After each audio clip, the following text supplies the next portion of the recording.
ನಮಸ್ಕಾರ ಸ್ನೇಹಿತರೆ, ಅನಂಜ್ಯೋತಿ ಚಾನಲ್ಗೆ ಸ್ವಾಗತ. ಸ್ನೇಹಿತರೆ, ಗುರು ರಾಘವೇಂದ್ರ ಸ್ವಾಮಿಗಳ 355ನೇ ಆರಾಧನಾ ಮಹೋತ್ಸವ ಯಾವ ದಿವಸ ಬರ್ತಾ ಇದೆ, ಎಷ್ಟು ದಿನಗಳ ಕಾಲ ಆಚರಣೆಯನ್ನು ಮಾಡಬೇಕು, ಪ್ರಮುಖವಾಗಿ ಯಾವ ದಿನ ಆಚರಣೆ ಮಾಡಬೇಕು, ವಿಶೇಷತೆಗಳೇನು ಎಲ್ಲವನ್ನು ಕೂಡ ಇವತ್ತಿನ ವಿಡಿಯೋದಲ್ಲಿ ತಿಳಿಸ್ಕೊಡ್ತಾ ಇದ್ದೀನಿ.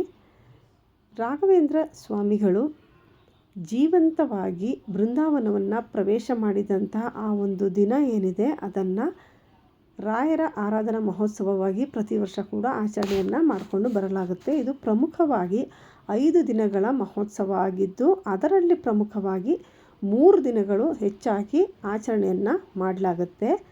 ಆಗಸ್ಟ್ 27ನೇ ತಾರೀಕಿನಿಂದ ಸೆಪ್ಟೆಂಬರ್ 2ನೇ ತಾರೀಕಿನವರೆಗೂ ಕೂಡ ಈ ಮಹೋತ್ಸವ ನಡೆಯುತ್ತೆ.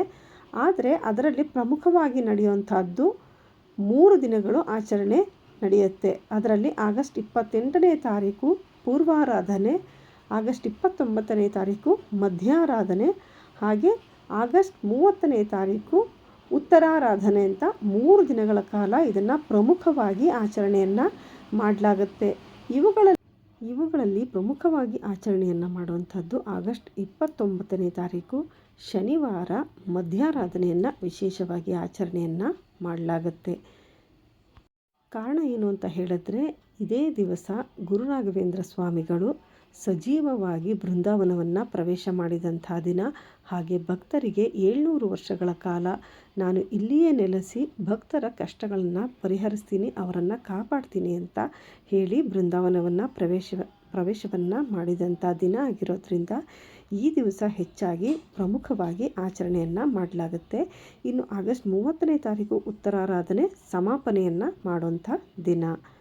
ಯಾರಿಗೆಲ್ಲ 3 ದಿನಗಳ ಕಾಲ ಆಚರಣೆಯನ್ನು ಮಾಡೋದಕ್ಕೆ ಸಾಧ್ಯ ಆಗೋದಿಲ್ವೋ ಅವರು ಮಧ್ಯಾರಾಧನೆಯನ್ನು ಆಚರಣೆ ಮಾಡಿದ್ರೂ ಕೂಡ ವಿಶೇಷ ಫಲಗಳು ದೊರೆಯುತ್ತೆ. ಯಾರೆಲ್ಲ ತಮ್ಮ ಜೀವನದಲ್ಲಿ ಅತ್ಯಂತ ಕಷ್ಟಗಳನ್ನು ಅನುಭವಿಸ್ತಾ ಇರ್ತಿರೋ, ದುಃಖಗಳನ್ನು ಅನುಭವಿಸ್ತಾ ಇರ್ತಿರೋ, ಏನೇ ಒಂದು ಪೂಜೆ ವ್ರತಗಳನ್ನು ಮಾಡಿದರೂ ಕೂಡ ಅದು ನಮಗೆ ಪರಿಹಾರ ಸಿಗ್ತಾ ಇಲ್ಲ ಅನ್ನೋಂಥವರು ಈ ಒಂದು ರಾಯರ ಆರಾಧನಾ ಮಹೋತ್ಸವವನ್ನು, ಅದರಲ್ಲೂ ಕೂಡ ವಿಶೇಷವಾಗಿ ಮಧ್ಯಾರಾಧನೆಯನ್ನು ಆಚರಣೆಯನ್ನು ಮಾಡೋದ್ರಿಂದ ಖಂಡಿತವಾಗಿಯೂ ರಾಯರು ನಿಮ್ಮ ಒಂದು ಸಂಕಷ್ಟಗಳನ್ನು ಪರಿಹಾರವನ್ನು ಮಾಡೇ ಮಾಡ್ತಾರೆ.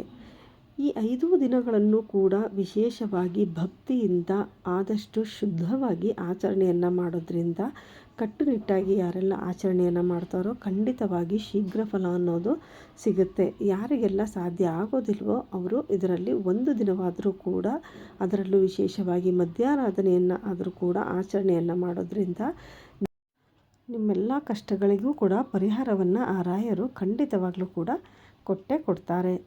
ಇನ್ನು ಸರಳವಾಗಿ ಯಾವ ರೀತಿಯಾಗಿ ಈ ಒಂದು ಆರಾಧನಾ ಮಹೋತ್ಸವ ಪೂಜೆಯನ್ನು ಮನೆಯಲ್ಲೇ ಮಾಡ್ಕೊಳ್ಬಹುದು ಅಂತ ಮುಂದಿನ ವಿಡಿಯೋದಲ್ಲಿ ತಿಳಿಸ್ಕೊಡ್ತೀನಿ. ಈ ವಿಡಿಯೋ ನಿಮಗೆ ಇಷ್ಟ ಆಗಿದ್ದರೆ ಲೈಕ್ ಮಾಡಿ, ನಿಮ್ಮ ಸ್ನೇಹಿತರಿಗೆಲ್ಲ ಕೂಡ ಶೇರ್ ಮಾಡಿ. ಸಬ್ಸ್ಕ್ರೈಬ್ ಮಾಡದೆ ನೋಡ್ತಾ ಇದ್ದರೆ ಸಬ್ಸ್ಕ್ರೈಬ್ ಮಾಡ್ಕೊಳ್ಳಿ. ನಿಮ್ಮ ಅನಿಸಿಕೆಗಳನ್ನು ಕಮೆಂಟ್ ಮಾಡಿ ತಿಳಿಸಿ. ಮುಂದಿನ ವಿಡಿಯೋದಲ್ಲಿ ಮತ್ತೆ ಸಿಗೋಣ. ಅಲ್ಲಿವರೆಗೂ ನಮಸ್ಕಾರ. ಸರ್ವೇ ಜನ ಸುಖಿನೋ ಭವಂತು.